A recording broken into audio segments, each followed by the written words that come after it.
What is going on, y'all, and welcome to my first ever, I guess you can say, discussion video that I'm going to have on this channel. And this one is going to be talking about a game that I fairly recently just finished playing. I think it's been like a week or two.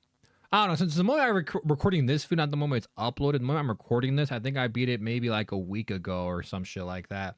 But we're gonna be talking about Dragon Age because I don't know if you guys have heard or not. There is a lot of drama going around Bioware right now because obviously the game did not sell extremely well, and because of that, they released a blog on their website, I believe, and we're gonna go through it right now, basically talking about the future of the company or the studio, I mean, and how they're going to be handling Mass Effect 5, or I don't even know if they're gonna call it Mass Effect 5 because I'm assuming it's gonna be a reboot, so they're probably gonna call it Mass Effect something. I don't fucking know. But before we dive into the video, guys, I want to remind you guys that to please sub to the channel. This is our very first, I guess, discussion video that I will be uploading it, so it is kind of a big deal. So I would appreciate it if you hit the like button and then sub to the channel. I would really appreciate that, and leave comments down below about what you guys think about what happened to Bioware. What were your thoughts on Veilguard? Are you worried about Mass Effect? Anything like that? Any comments that you leave, I will make sure to reply to. I reply to every comment on any of my videos. But without further ado, let's get straight into this blog that they had on their website. It's on the official Bioware website. You can find it on there, right? So this was made January 29th, 2025, right? And it starts off by saying, "Hello, everyone. Today we are turning towards the future and preparing the next chapter in Bioware story. As we announced in August 2023, we are changing how we build games to meet the needs of our upcoming projects and hold ourselves to the highest quality standards. Now that Dragon Age: The Veilguard has been released, a core team at Bioware is developing the next Mass Effect game." I mean, there have been teasers throughout the years, right? There's been videos, and I'll show you the teasers probably after this or some point in the video if we do get to that topic again. But they have teased the game. They've been very, I'm talking minor ass details, right? I think every November 7th they always release something, right? But to get back on topic with what it called with the blog. Now that Dragon Age: The Veilguard has been released, a core team at Bioware is developing the next Mass Effect game under leadership veterans from the original trilogy, including Mike Gamble, Preston Watamunik. I think that's how you pronounce it. Sorry if I butchered it, man. Derek Watts, Parrish Lee, and others. In keeping with our first commitment, innovating during the development and delivery of Mass Effect, we have challenged ourselves to think deeply, about delivering the best experience to our fans. We're taking this opportunity between full development cycles to reimagine how we work at BioWare. That's interesting. That's basically just basically says they fired a lot of motherfuckers. That's code word. We're like, hey man, we're gonna rethink how we do a game. That's corporate talk. Like, yeah, we're gonna fire some people and then hire new ones for the next game. Oh my god. Given this stage of development, we don't require support from the full studio. We have an incredible talent here at BioWare, and we are so we have worked diligently over the past few months to match many of our colleagues with other teams at EA that had open roles that were a strong fit. Today's news is we will see BioWare become a more agile, focused studio that produces unforgettable RPGs. We appreciate your support as we build a new future for BioWare. Gary McKay, General Manager at BioWare. So, what does this mean? Basically, like I said earlier, because BioWare did not, not BioWare, Dragon Age: The Veilguard did not sell well. That basically just means that they have to completely rethink how they develop the next game, which is obviously going to be Mass Effect, right? And because of that, they have fired, I think a few writers, if I remember correctly, some of them being here. Let me see if I can find them for y'all real quick. All right, so we're back. I managed to find an article right here from The Gamer, right? And I was literally shocked when I read this. In recent years, it's been noted that many of the developers behind the original Mass Effect and Dragon Age games are no longer with the studio, having left the studio in the 2010s. However, just 3 months after its launch, the same is now true of Dragon Age: The Veilguard, as both the directors, all the writers, and seemingly all the editors have now either left, been laid off, or moved to another EA studio. Damn. Damn, that is crazy. This has come through a combination of devs leaving during development, being caught up in the 2023 layoffs, departing after the Veilguard's launch, and most recently being included in Bioware's restructuring, like I said, being fired. As a result, it seems that no one who worked on the Veilguard story is at the company, making the same thing true for previous games. Dragon Age Inquisition, Dragon Age 2, and Dragon... Oh, okay. I mean, listen, it does suck. And I do feel for developers not having a job because all these people, at the end of the day, guys, remember it's a game, right? Even if I did not think highly of Dragon Age Veilguard, right? I think it was had a lot of issues, had some few good things, but more issues, right? I think it was an okay game, right? Uh, the story being one of them and the writing in the game being another one. But I think it has to be said that listen, even even if I feel bad for them not having a job because how are they going to pay bills? Now they got to go job hunting, right? And I do feel for them on that. Veilguard needed to be a hit for them. This game needed to be good because for the last couple of their releases at Bioware, I mean, to put it frank, they just haven't been great. You know, Anthem was a failure. Andromeda, wasn't received well at all. And so how gamers kind of viewed BioWare was kind of like, oh shit, BioWare is no longer a reliable, reputable studio. You know, they made games like the original Mass Effect trilogy and obviously Dragon Age Inquisition, Dragon Age 2, and Origins. And I think that they made KOTOR too. Like, this is a studio that has made bangers. They've made great games. And now they have now produced and now have made and have delivered. The last three games have been nothing but coming up short and just frustrating. And because of that, change needed to be had to happen, I mean. And listen, all the writers in that game, and I'm talking about Veilguard, all the writers in Veilguard, listen, I did I want them fired? I don't know. I never want to say I want people to get fired from the drugs. Like I said, I do feel for them because like you have to pay bills, man. Everyone on this earth pays bills. But at the same time, it's like, bro, you have to have some sort of consequence for doing not doing your job. Great, you know? The writing in this game was not good. I swear to God, the writing was not good. You took things away that were in Dragon Age Inquisition and you took them away in Veilguard. You know, you couldn't you instead of having four total party members, including yourself, the player, now you only have three. So you the player and then your two companions. So you lost a companion. You couldn't control your companions anymore. That was one thing that I loved about Dragon Age Inquisition is that I could seamlessly control my companions whenever I felt like playing as what's his name? Cassandra or the I forgot his name, the guy from the Grey Ward. I forgot his name, man. I'm forgetting the characters from my Inquisition right now on top of my I apologize. But I can't if I wanted to play as Lucanus, nope, sorry, you can't do that. You can only play yourself. I can't play as Harding, you can't play as Harding. No, you can't do that. Belair, no, you can't do that. Tash, no, I couldn't do that if I wanted to. Like they took it away. It's like you took so many steps forward in Dragon Age Inquisition, and you took like 20 more back with Veilguard. And so obviously gamers were frustrated. It's like, why are you changing the game? You know what I mean? It doesn't really make sense. Like, why not just take the good from Inquisition and just improve upon that? I don't know what they were thinking because I don't know if you guys heard, but Veilguard was originally going to be a live service game. And if you've played the game, you definitely see the foundation of a live service game. But then at some point, you know, after Anthem came out, they were probably, or they saw the reception of Anthem. They're like, yo, no, we can't. No, hell no. We can't do live service. We got to change that shit. But all the developers are like, yo, we kind of made the bedrock of Veilguard for a live service. So it's kind of like, okay, you're already setting up the game for not to be a great success, if I'm being honest with you. And then you add all of that with just the writing that the game had. I'm not joking.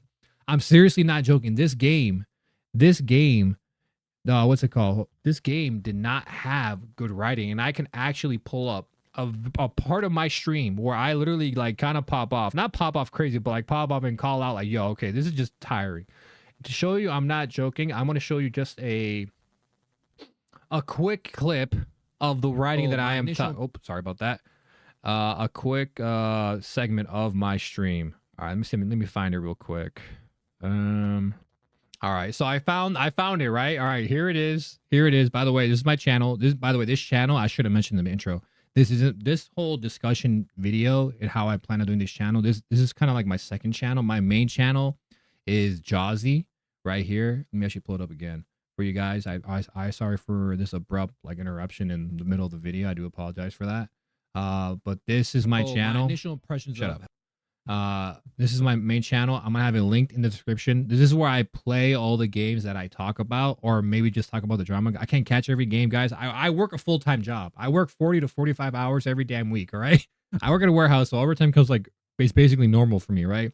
But like, yeah, man, I play a bunch of the games that I talk about. I do playthrough videos of like throwbacks or games coming out this year. Just everything, man. I have a bunch right now of VODs. If you want to see me play, go ahead. Some of them are incomplete, like Avatar, Frontiers of Pandora, and Outlaws, just because those games I frankly did not enjoy, man. And I don't know if I'm ever going to continue them ever again. I'm going to be honest with you. But yeah, link in description for my main channel where I do playthroughs and I live stream on there. So if you want to come over there and talk to me about anything video game related or just anything in general, please come on by. I will love to chat with you guys. All right. But to get back to this is the clip that I'm talking about. So in this part of the game right now, I just finished doing a side quest with Bioware, which was this character right here, right? And I wonder if I should move I'm gonna move my fucking face cam real quick over here. I just finished doing a side quest with her, and she's opening up to me. And Bioware, in my opinion, has the best side quest in the side character story. She has the best one, right? So with her, I actually care. I'm like, you know what? Hers is actually pretty good. It's a sibling rivalry drama, right? I like it. Right, and she's opening up to me, right? Listen. For the Thalin, the archive, that was both of us working together. I want to say I'll keep saying no, keep turning him down, but he's my brother. What keeps me from doing what he did? I do. All right. In doing what he did. All right, here I'm debating. We watch each other feel alone or something. I'm gonna say we. I'm gonna reply, right? Serious moment. Team. We watch each other's backs. And we have a strict no turning evil policy. See, I hate that. How do you enforce that?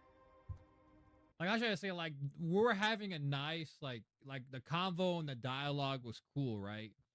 And then he said that stupid shit where, like, and also we have a no turning evil policy. Like, that just ruined the moment. Like, I was actually enjoying the dialogue between Rook and Belair right now, and that just ruined the fucking moment, man. That happens too many times throughout the fucking game where like you have a serious conversation and it'll be fucking fire ass like dialogue, right? And then Rook or someone else does a stupid ass fucking joke at the end of it. It's like, no, I chose that option because I didn't want it to be quirky or whatever the fuck. I don't know. That shit's the shit that like bugs me. And I've never had a problem with dialogue in Bioware games before, but I've been noticing this in this game where the dialogue is just fucking unnecessarily popping a joke like they do in Marvel movies. I don't know. That's just me though. I mean, yeah, you get the point, right? Like it's like that, guys, in the entirety of the game. So when I hear the writers every fucking writer that worked on the game got laid off, some part of me is happy because I'm like, all right, they got punished in the sense where like, all right, they didn't do their job well. It's good thing they got punished, but at the same time, like I'm like, damn, I just don't wish that they didn't get fired. Just move them to something else and put new writers instead. But I don't know, man. Like I said, Bioware needed a hit in order to fucking change the reputation that that studio has, and Dragon Age Veilguard just simply did not do that. It made the reputation even worse than it is already. I think Bioware's reputation is at an all-time low, in my opinion, if you ask me, right? Because now Mass Effect 5, right? Mass Effect 5 has to be even bigger hit. Like that game, Mass Effect 5 is so goddamn important to Bioware because if that game does not succeed, I shit you not, you might see Bioware get shut down. Because I don't know how the hell you recover from the failure of Anthem, the failure of Andromeda, the failure of Dragon Age the Veilguard. And if you fail on a rebooted franchise of Mass Effect, where I'm assuming they're going to continue the storyline of Shepard. Obviously, I don't know if you're going to play as him, but from the teasers we got, it looks like we're going to be hunting him down. And if that game does not pop off, if at bare minimum, if the game just doesn't sell well, right? If it doesn't sell well, who knows what EA is going to do with Bioware, right? And it sucks because even though I'm so frustrated with Bioware, I don't want to see them get shut down because at the end of the day, I love Mass Effect. I love the original trilogy. I love Dragon Age. Even though I did not enjoy Veilguard like I wanted to, I love the other games, right? I don't want to see Bioware shut down. And if Mass Effect 5 or whatever you want to call it is not received well, does not get sold well, who knows what's going to happen to Bioware? We could see a studio shut down. I'm being so dead because you will literally have made failure after failure after failure. I'm not fucking with you. I don't know how they're going to recover. How do you recover from that, man? I just don't know. And it sucks because I want to see it succeed. I want to play great games, man. But when you release a game like this, it's just frustrating. This game was so frustrating for me to finish, man. It was really hard for me to finish. If I wasn't a streamer or if I wasn't doing what I'm doing on my main channel, I honestly would probably have dropped it. I'd be like, you know what? I'm probably not gonna finish the game. I'm not even enjoying it. If I'm being completely honest with you, man. And that's what really fucking sucks, dude. Because I don't know what to expect from Mass Effect 5. I'm hoping it's good. Or I keep calling it 5. It is 5, but like I'm pretty sure they're not gonna call it 5. But I don't know. It's just frustrating, dude, because I just don't know. Like obviously you're telling me you're putting veterans from the original trilogy, but how do I know those veterans still have it? How do I know those veterans are gonna deliver and resurrect the studio? How do I know? And it's tough, right? Because who knows? Because the executives at EA, they wanted, I think their target goal was to sell 3 million copies. That did not happen. In fact, I think they released a statement where they said the game reached 1.5 million copies, right? 1.5 million, y'all. In fact, let me see if I can find it real quick. Let me see. Dragon Age 1.5 million. Nah, let's just do that. 1.5 million. Here it is. IGN has it. Dragon Age of Veilguard had 1.5 players in the first 2 months. EA expected 3 million. This is so misleading. Let's see. Dragon Age of Veilguard released on blah blah blah. The final quarter, blah blah blah. It is worth noting that 1.5 million or thereabouts isn't an awful sales number, and the company's overestimated sucker is nothing new. No. It reached. It didn't sell, motherfucker. I read the article. I wish I could find it, but that's gonna take time. It reached 1.5 million players. It did not sell 1.5, so it underperformed. It did not reach that. But yeah, man, it's tough. It really is tough because when you have a game like this undersell. Oh my bad, I forgot to move this over here. Underperform like the way it did. It's tough. It really is. Like I said, it does suck because I don't want to see people lose their jobs in an industry that's already very taxing on the developers. Like it's very hard to work in the gaming industry, and I do have sympathy for people, right? Because then it's a job and they need to pay bills. But when you don't meet a standard set for a game that you just simply just can't reach, you have to get punished somehow. Obviously, I didn't want their jobs fired. That's where obviously I stand. But like I said, something needed to be happen. Something needed to happen. And am I surprised by it? No, because EA and Bioware needed Veilguard to be a success, and obviously it wasn't that. But yeah, man, that's pretty much it for this one. It sucks. I hope that Mass Effect, the next game, is great. I hope when I play it that I enjoy it like crazy. My expectations for the game is like I hope it's just good, because the last 3 games were okay or awful. I hope it's just good, because if it's good, I think that'll be a W for the studio, for Bioware, right? But yeah, man, that's it for me in this one. I hope you guys did enjoy the video. Make sure you leave a like, comment down below about if you have any thoughts about the situation surrounding Bioware or your worries about the next Mass Effect game. And as always, man, sub to the channel. I'd really appreciate it. This is the first one, so let's see how well this does. I plan on doing one of these videos once a week. That's the ultimate goal as of right now, because I'm starting out. I don't know how consistent I'm going to be, but what I want to aim for is a video a week with this channel, right? Because obviously this is my second channel, not my main channel. But yeah, man, leave a like, comment down below. Leave a like, comment down below, and then sub to the channel. And as always, man, have a great rest of your week, and I'll see you guys in the next one. Peace.